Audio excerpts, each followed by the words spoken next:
여러분 안녕하십니까? 나눔과 배려를 실천하는 복지TV 전북방송이 5월 24일 금요일에 보내드리는 이슈 브리핑 전북입니다. 첫 번째 소식입니다. 한국은행이 다시 기존 금리를 3.5%로 묶고 통화 긴축 기조를 유지했습니다. 한국은행은 소비자 물가 상승률이 아직 목표 수준인 2%까지 떨어지지 않은 상태에서 너무 일찍 금리를 내리면 인플레이션뿐만 아니라 환율이나 가계부채, 부동산 불시도 다시 살아날 수 있다고 판단한 것으로 보입니다. 더욱이 한은이 올해 경제 성장률 전망치를 2.1%에서 2.5%로 올려 잡았기 때문에 경기 부진을 막기 위해 금리를 내린다는 명분도 사라진 것으로 파악되고 있습니다. 따라서 금리 인하는 10월에서 11월경에 논의될 것으로 보입니다. 전북대학교 교수평의회는 의대 정원 증원을 골자로 한 학칙 개정안을 부결시켰습니다. 전북대는 이에 따라 평의회 재심의를 요청하거나 학무회의를 열어 학칙 개정안을 다시 논의할 예정입니다. 교수평의회를 앞두고 전북대 의대 교수와 학생 80여 명은 본부 현관 앞에서 손 팻말을 들고 침묵 시위를 벌였습니다. 이만열 전 국사편찬위원장이 동학농민혁명 대상 상금 2천만 원 전액을 기념재단에 기부했습니다. 이 전 위원장은 숙명여대 한국사학과 교수로 30여 년 동안 재직한 국내 역사학계의 석학으로 평가받고 있습니다. 특히 동학농민혁명 참여자와 그 유족의 명예를 회복하는 데 공헌했고 동학농민혁명 기록물의 세계기록유산 등재를 이뤄낸 공로로 대상을 받게 됐는데 대상 상금 전액을 기념재단에 기부한 것입니다. 전북특별자치도의 직원들 간 이단 불화설이 제기되자 김관영 지사가 진화에 나섰습니다. 김 지사는 간부회의에서 갑질 논란 자체가 부끄러운 일이라고 생각한다며 직장 내 갑질은 개인과 조직을 병들게 한다고 질타했습니다. 불화설이 일부 언론을 통해 보도되자 A 간부는 사직서를 제출했으며 김 도지사는 이를 수리했습니다.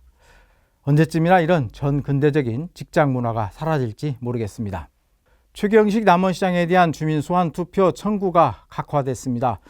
남원시 선거관리위원회는 최 시장의 사퇴를 촉구하는 청구인 서명부 11,600여 부 가운데 4,100여 부를 무효 처리하고 청구 요건 미달로 각하했습니다. 무효 처리된 서명부 대부분은 글씨체가 동일한 것으로 드러났습니다. 네, 청구는 각하됐지만 단체장이 주민 소환 투표 대상에 올랐다는 것 그 자체만으로도 치욕스러운 일 아니겠습니까? 전주 리사이클링 센터에서 폭발 사고가 발생해 5명이 다친 가운데 사고 현장에 메탄가스가 존재했던 것으로 드러났습니다. 전북경찰청은 국과수로부터 사고 현장에서 채취한 기체에서 폭발물 물질인 메탄 등이 추출됐다는 감정 결과를 받았다고 밝혔습니다. 전북경찰청은 해당 감정 결과를 바탕으로 정확한 발화 원인과 사고 당시 안전규정을 제대로 지켰는지에 대해 관련자를 소환 조사할 계획입니다.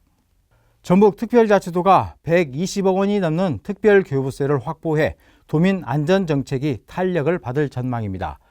전북특별자치도는 기후변화로 인한 재난 예방과 위험시설 개선 등 각종 재해에 대응하기 위해 50개 사업에 127억 원의 재난안전 특별교부세를 확보했다고 밝혔습니다. 하토야마 유키오 전 일본 총리가 오는 27일 전주대학교에서 특강을 합니다. 지난해 전주대에서 명예 박사 학위를 받은 하토야마 유키오 전 일본 총리는 이번 특강을 통해 전주대 학생들과 직접적인 교류를 진행할 예정입니다. 나에게 우애라는 주제로 열리는 이번 특강은 한국과 일본의 학문적, 문화적 교류가 활발히 일어나길 기대하는 바람을 담아서 준비했다고 합니다. 전북특별자치도 교육청이 식중독 사고 예방을 위해 학교급식 위생 실태를 점검합니다. 점검 대상 학교는 학교급식 조리학교로 상반기 합동점검에서 적발된 학교와 대규모 학교, 삼식 운영 학교 등입니다. 특히 올해는 지역교육청 교육장들이 사전 예고 없이 학교 급식 현장을 방문해 급식 전반의 운영 실태를 점검합니다. 나눔과 배려를 실천하는 복지TV 전북방송이 5월 24일 금요일에 보내드린 이슈 브리핑 전북입니다. 이 방송은 대자인병원과 JB 미디어 그룹 지원으로 제작됐습니다.